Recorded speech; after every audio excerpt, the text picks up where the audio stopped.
Ophthalmoscopy is the examination through the pupil of the internal surface of the back of the eye, and it was introduced over 150 years ago.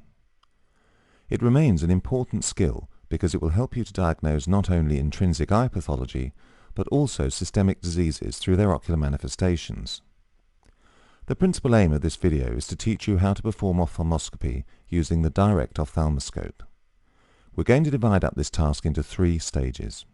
To start with, we'll show you how the instrument works and explain its controls. Next, we'll take you through how to set it up and align it so that you get a good view of the red reflex. And finally, we'll show you how to systematically examine the back of the eye or ocular fundus. Although the direct ophthalmoscope was invented by Helmholtz in 1850, aside from some optical refinements, the same principles of operation apply to the current range of instruments. There's a mirror that reflects the light source into the eye, a central viewing hole through which the eye is examined, together with an adjustable lens wheel for clearly focusing the image. There are 3 basic controls that are common to all modern ophthalmoscopes, regardless of their design. Firstly, there's an on-off switch.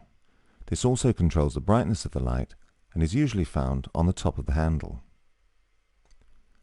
Secondly, a lens wheel which adjusts the focus.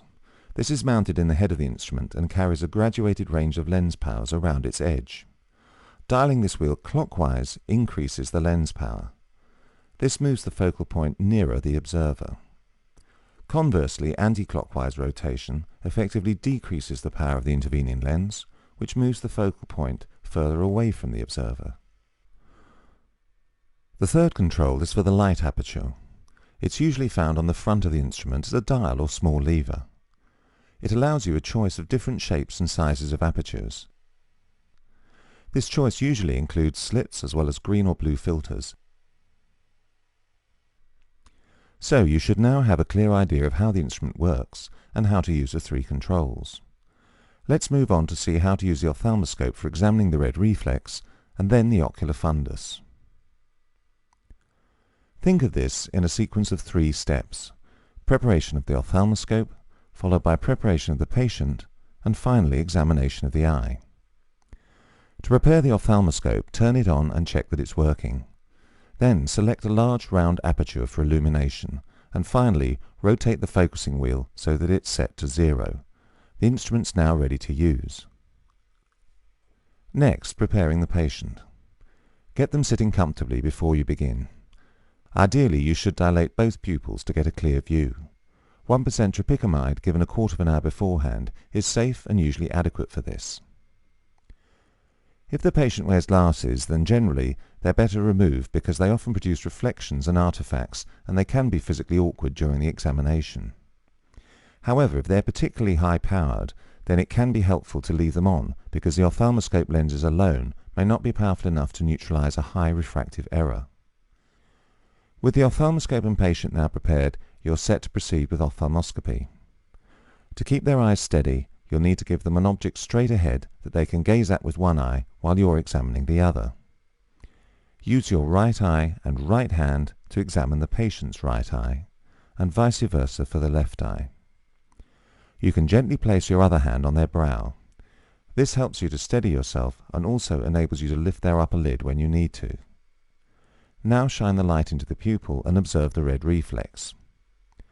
The red reflex that you see is the same phenomenon as the red eye seen in flash photos. It's simply the reflection of the ophthalmoscope light back off the choroidal vessels. In practice, it's very useful for assessing the clarity of the ocular media.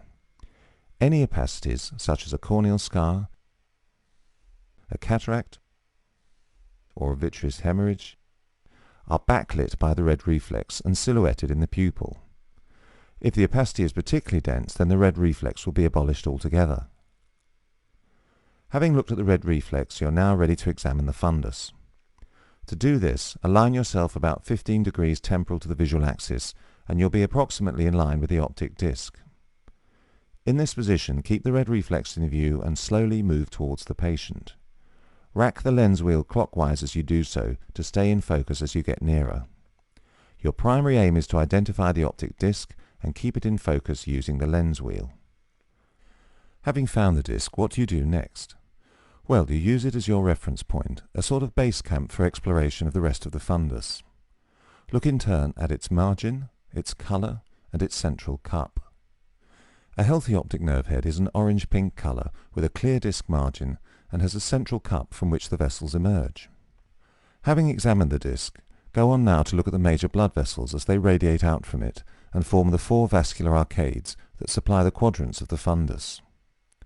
You can readily bring each area into view by asking the patient to look towards the quadrant that you want to examine. For example, look up to the right brings the upper right quadrant into view. In order to examine both the lower quadrants, the lid has to be lifted up as the patient looks down. As the final part of fundoscopy, you should examine the central retina lying inside the vascular arcades. It contains the macular region and the centrally located fovea. To bring the fovea into view, simply ask the patient to look directly at your light. Some patients will find this difficult to tolerate, which is why it's best left until last. You've now completed your examination. Having outlined the benefits of this technique, you should also be aware of its 2 principal limitations. The first is that the high magnification and small field of view mean that you have to build a collage of the whole fundus in your visual memory and then mentally stitch it together. This only really becomes reliable with regular practice. Secondly, the direct ophthalmoscope is a monocular instrument and can therefore only ever give you a flat, 2-dimensional image. This imposes limits on your accurate judgment of height and depth, which requires stereoscopic vision. So that just about completes the basic tutorial on the use of the direct ophthalmoscope, but before we wrap it up, we'll show you some pathology for your interest. Here's a pale atrophic disc that you often see in multiple sclerosis or following optic nerve trauma. This disc is swollen with a blurred margin. One important cause of this is raised intracranial pressure. Here's a disc that has an enlarged cup that's characteristic of advanced chronic glaucoma. Or you may see the growth of new disc vessels in proliferative diabetic retinopathy. Aggregation of pigment granules in the peripheral retina is typical of retinitis pigmentosa. The central retina is the area affected by age-related macular degeneration, which is of increasing prevalence in our aging population. Finally, you should realize that as with any clinical skill, proficiency comes at a cost. You need to practice ophthalmoscopy regularly to develop and maintain the skill. So try and get into the habit of using it routinely as part of your normal examination. The sooner you start, the quicker you'll get up to speed.